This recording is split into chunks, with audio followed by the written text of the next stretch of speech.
This is a little out of sequence because I wasn't planning on doing anything with the saucer section at this time. I'm still working on the engineering section because I think that's the true keel of the ship. If a starship has a keel, it's in the engineering section, and I want to make sure that's done right so that everything else connects to it the way it's supposed to. So I wasn't going to address the saucer section yet, but something came to my attention that I can't find any evidence in any other build videos that anybody else has noticed this.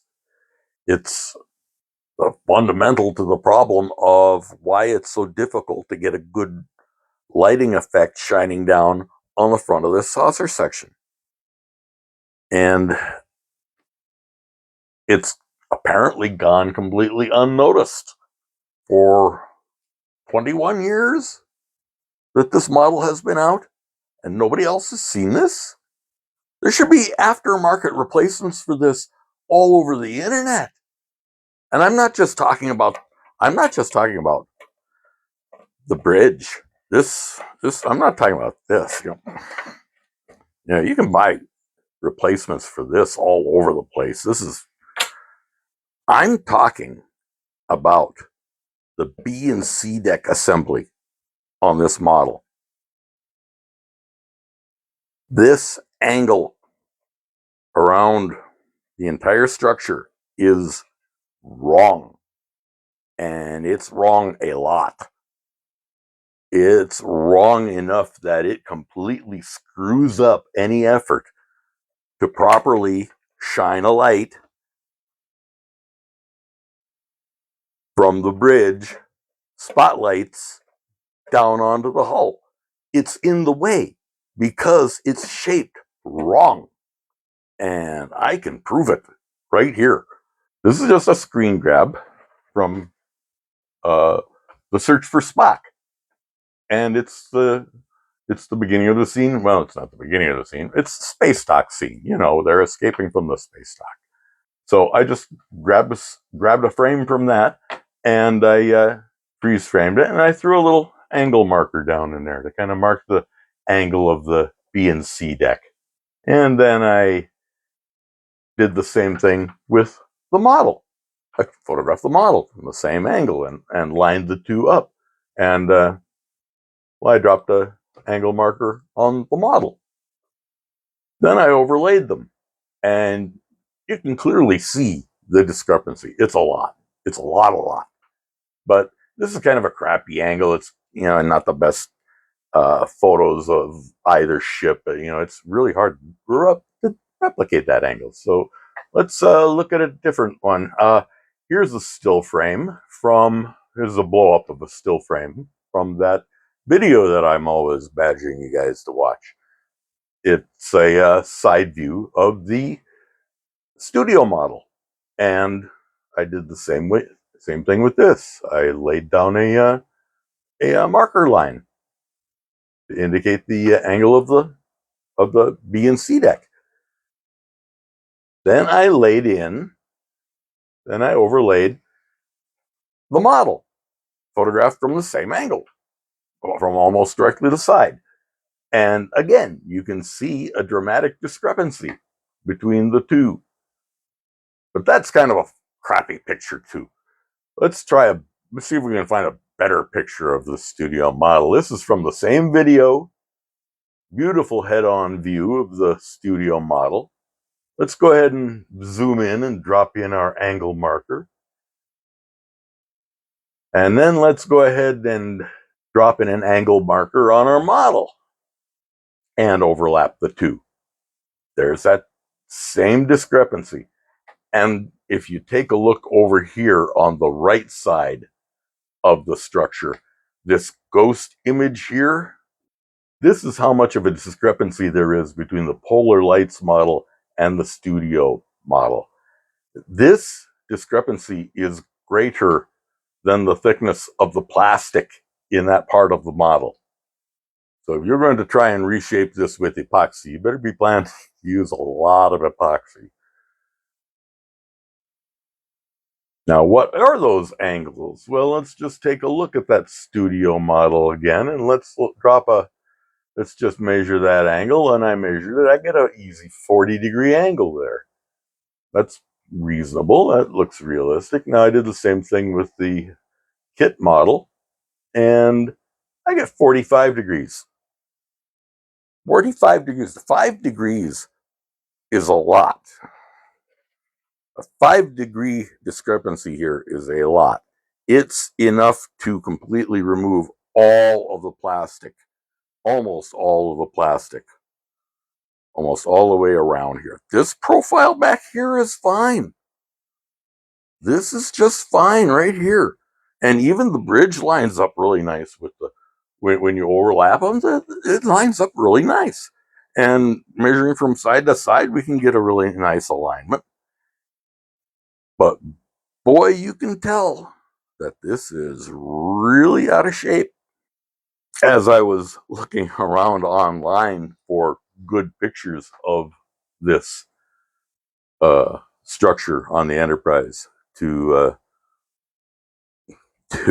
look more closely at, I came upon some build photos uh, of one of Lou Dalmaso's projects, and it's just this portion of the model, and it looks to be about the same scale as the studio model. And that kit is made by a company called TimeSlip, which appears to specialize in studio scale models of the Enterprise Refit and the Enterprise A. And I dropped him an email, and he was kind enough to send me a photo of his build of this part of the ship.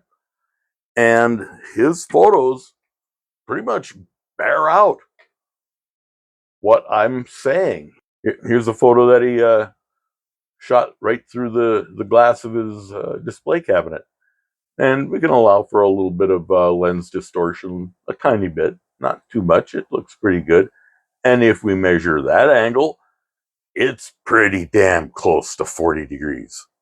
Allowing for the discrepancies in the viewing angle, what slight discrepancies there are, we're not looking at it head on. It's close enough to 40 degrees for me. You want to measure it yourself on your version of this. If you happen to have one, if you're lucky enough to have one, if you want to measure it, go ahead and measure it. See what that angle is.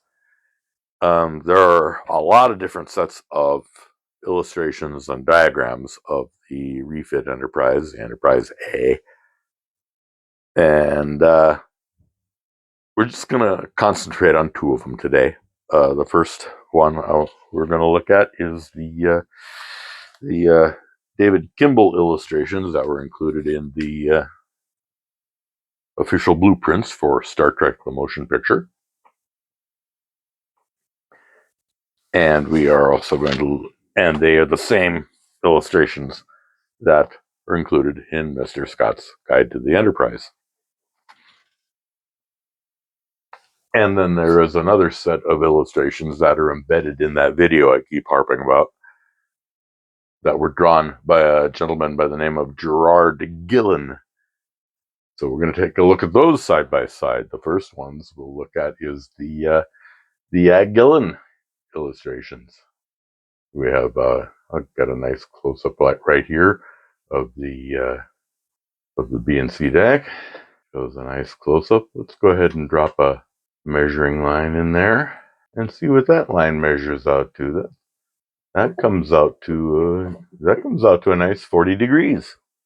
So let's go ahead and take a look at the Kimball diagrams. This is a scan from the actual blueprints I just showed you. They're actually blue, aren't they? And we'll just lay our measuring line on top of that. And that one shows us 35 degrees. What happens if we overlap that angle and comparing a head-on view to a side view? But we can kind of make out what's going on here. Here we can see toward the top of the B deck that the two illustrations seem to conform reasonably well.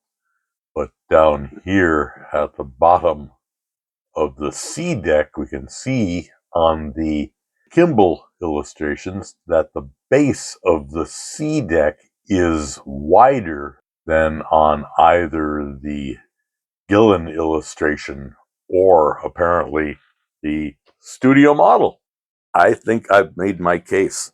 This whole B and C deck structure needs to be completely reformed. I cannot believe I'm the first person to have noticed this. This is the reason why it is so darn difficult for builders to get that lighting effect on the upper hull. It's because this is in the way, because it's shaped wrong. The B and C deck on the Enterprise model is infamous for its inaccuracies. The original AMT kit was actually closer to the correct side profile than the later retoolings. I've got a couple examples of those sitting around here somewhere. I'll bring those out later. But it's the same deal there. The B and C deck structure is not correct. And it was even worse on the AMT Refit Enterprise. I've got one of those that I never even finished assembling because of life, the universe, and everything. But it's even worse. I didn't measure that angle, but it's even worse than this is. And this is bad enough to completely mess up your lighting effect. And that needs to be fixed. There's two ways we can do it. We can do it the brute force approach with epoxy and grinders, or, as I said, some enterprising person with a 3D printer can start knocking off replacements. Because it's an untapped market, I'm telling you.